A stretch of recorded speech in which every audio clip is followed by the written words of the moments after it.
നമസ്കാരം. Raf talks ഫുട്ബോളിലേക്ക് ഏവർക്കും സ്വാഗതം. സമീപകാലത്ത് മോശം പ്രകടനമാണ് സ്പാനിഷ് വമ്പന്മാരായ റയൽ മാഡ്രിഡ് നടത്തിക്കൊണ്ടിരിക്കുന്നത്. നമുക്കറിയാം, ഒരുപാട് തോൽവികൾ ഈയിടെ അവർക്ക് ഏറ്റുവാങ്ങേണ്ടി വന്നിരുന്നു. ഇന്നലെ ചാമ്പ്യൻസ് ലീഗിൽ നടന്ന മത്സരത്തിൽ എതിരില്ലാത്ത 2 ഗോളുകൾക്കാണ് ലിവർപൂൾ അവരെ പരാജയപ്പെടുത്തിയിട്ടുള്ളത്. മത്സരത്തിൽ എംബപ്പെ കളിച്ചിരുന്നു, പക്ഷേ മോശം പ്രകടനമായിരുന്നു അദ്ദേഹം നടത്തിയിരുന്നത്. ഒരു പെനാൽറ്റി അദ്ദേഹം പാഴാക്കുകയും ചെയ്തിരുന്നു. എംബപ്പെക്ക് റയലിൽ മോശം തുടക്കമാണ് ഇത്തവണ ലഭിച്ചിട്ടുള്ളത്. ഇക്കാര്യത്തിൽ ഒരുപാട് വിമർശനങ്ങൾ അദ്ദേഹത്തിന് ഏൽക്കേണ്ടി വരുന്നുണ്ട്.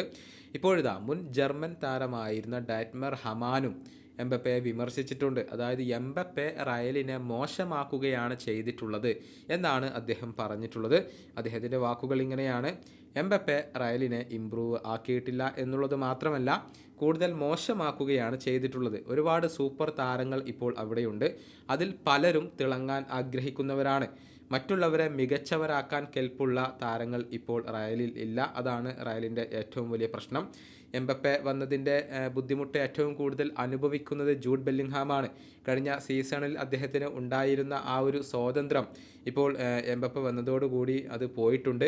ഇന്ന് റയൽ ടീമിൽ ഉള്ള 3-4 താരങ്ങൾ ഡിഫെൻഡിങ്ങിൽ പങ്കെടുക്കുന്നില്ല. അതൊരിക്കലും നല്ല കാര്യമല്ല.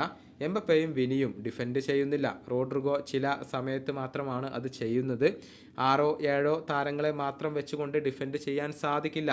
ലാലിഗയിൽ ഒരുപക്ഷെ വിജയിച്ചേക്കാം, പക്ഷേ യുവേഫ ചാമ്പ്യൻസ് ലീഗിൽ അത് നടപ്പില്ല.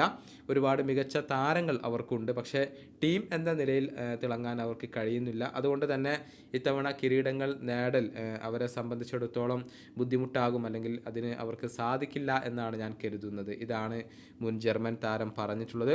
യുവേഫ ചാമ്പ്യൻസ് ലീഗിൽ 5 മത്സരങ്ങൾ കളിച്ചപ്പോൾ 3 മത്സരങ്ങളിലും ഇപ്പോൾ റയൽ മാഡ്രിഡ് പരാജയപ്പെടുകയാണ് ചെയ്തിട്ടുള്ളത്.